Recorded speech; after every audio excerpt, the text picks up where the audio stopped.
Pendant les premières années de la dynastie Qing, un homme nommé Li Ye, né en 1625 et mort en 1684, était très admiré par les empereurs Shunzhi et Kangxi. Son père décéda jeune quand il avait 7 ans.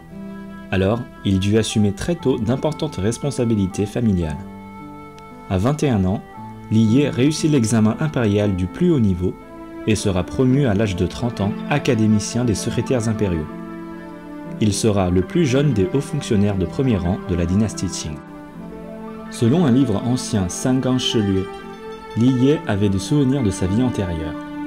Il se souvenait que dans sa vie précédente, il avait été un lettré très érudit, mais qu'il n'avait pas pu réussir ses examens impériaux malgré de multiples tentatives. Un jour, lui, dans sa vie précédente, attrapa une maladie, au pire moment de sa souffrance. Soudain, il sentit que son corps devenait léger. La douleur avait disparu, et il put se déplacer rapidement. Il se dirigea alors vers la famille Li. Une fois arrivé, personne ne lui fit barrage. Il entra dans la pièce où quelques femmes étaient là pour accoucher une femme. À ce moment-là, il sentit que quelqu'un le poussait, qu'il tombait aussitôt dans le ventre de cette femme. Ce fut un moment de confusion, puis il se regarda. Il était devenu un nouveau-né couché dans un lit de bébé.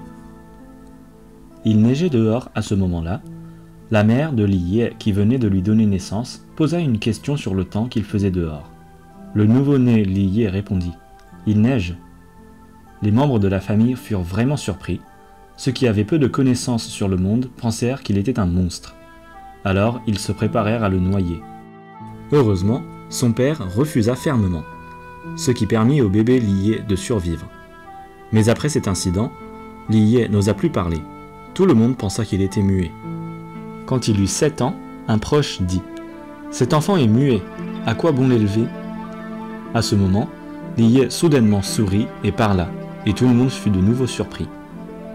Lorsque Li Ye alla à l'école plus tard, il fut considéré comme un enfant prodige, parce qu'il se souvenait de ce qu'il avait appris de sa vie antérieure. Après que Li Ye est devenu fonctionnaire, il a décrit aux autres des moments de sa vie passée et de sa vie présente. À cette époque, le niveau d'écriture de Li Ye dépassait non seulement de loin celui des hauts fonctionnaires mandchous, mais même parmi les fonctionnaires Han, il était difficile de le battre. L'empereur Kangxi comptait sur lui pour accomplir de nombreuses tâches d'écriture importantes dans le pays. L'empereur non seulement lui donna de l'or et de l'argent et un cheval d'arçon, mais également il le promut à 2 reprises au titre Taizi Taifu et Taizi Taishi, un titre de haut fonctionnaire du premier rang qui s'occupait de l'éducation des princes impériaux. De plus, l'empereur Kangxi consultait toujours Li Ye au sujet de grandes décisions à prendre, des secrets militaires, des stratégies et des décrets. Parce que Li Ye portait le souvenir de sa vie antérieure et croyait sincèrement au principe de la réincarnation, il était très droit, mature, et jamais il n'utilisa sa relation étroite avec l'empereur à des fins personnelles. À cette époque, beaucoup de gens flattèrent Li Ye et se rapprochèrent de lui, mais Li Ye était très lucide, et il ne leur dit rien qui ne devrait être dit. C'est précisément grâce à la grande contribution de Li Ye que l'empereur Kangxi lui était très attaché. À la mort de Li Ye, l'empereur Kangxi était très affligé et il fit donner une cérémonie grandiose pour ses funérailles. Plus tard, afin de montrer toute sa reconnaissance, l'empereur Kangxi conféra des titres à ses 3 fils.